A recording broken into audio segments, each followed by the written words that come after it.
Hi friends, welcome to Radhamma వంటలు.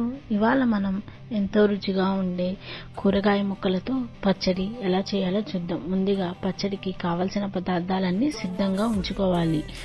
ముందుగా పచ్చడికి కావలసిన పదార్థాలు: బీరకాయ ముక్కలు, సొరకాయ ముక్కలు, దొండకాయ ముక్కలు, పచ్చిమిరపకాయలు, ఉప్పు, చింతపండు, జీలకర్ర, వెల్లుల్లిపాయలు అన్నీ సిద్ధంగా ఉంచుకోవాలి. ఇప్పుడు వాటిని ఒక ప్యాన్ తీసుకుని తగినంత ఆయిల్ వేసుకుని ముందుగా పచ్చిమిరపకాయలను బాగా వేపుకోవాలి. పచ్చిమిరపకాయలు ఒక 10 నిమిషాలు వేగాక ఇప్పుడు అందులో కూరగాయ ముక్కలు, దొండకాయలు, సొరకాయ ముక్కలు, బీరకాయ ముక్కలు వేసుకుని బాగా ఉడికించుకోవాలి. ఒక 10 నిమిషాలు అయ్యాక తగినంత ఉప్పు వేసి బాగా వేపుకోవాలి. పచ్చడి మొత్తం బాగా ఉడికాక తీసి పక్కన పెట్టుకుని ఒక 10 నిమిషాలు చల్లారనివ్వాలి.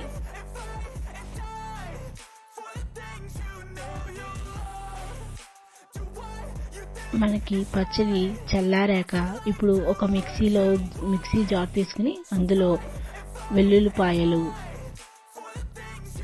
చింతపండు, ఉప్పు,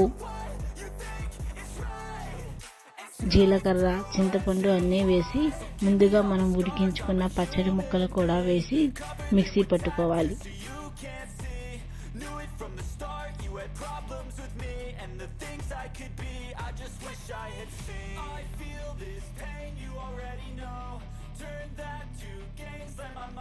ఫైనల్గా మిక్సీ పట్టాక పచ్చడి మొత్తం తీసి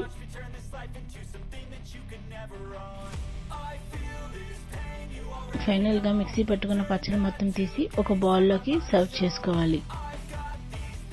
ఇప్పుడు ఈ పచ్చడిలో తాలింపు వేసుకుంటే చాలా రుచిగా ఉంటుంది. తాలింపు అనేది ఆప్షనల్ ఫ్రెండ్స్. ఇప్పుడు ఈ పచ్చడిని వేడి అన్నంలో లేకపోతే టిఫిన్స్లో ఇడ్లీ, అట్లు, పునుగులులో తింటే చాలా బాగుంటుంది ఫ్రెండ్స్. ఈ సింపుల్ కొలతలతో మీరు ట్రై చేసి చూడండి. ఎంతో టేస్టీగా ఉండే కూరగాయ ముక్కల పచ్చడి రెడీ అయ్యింది.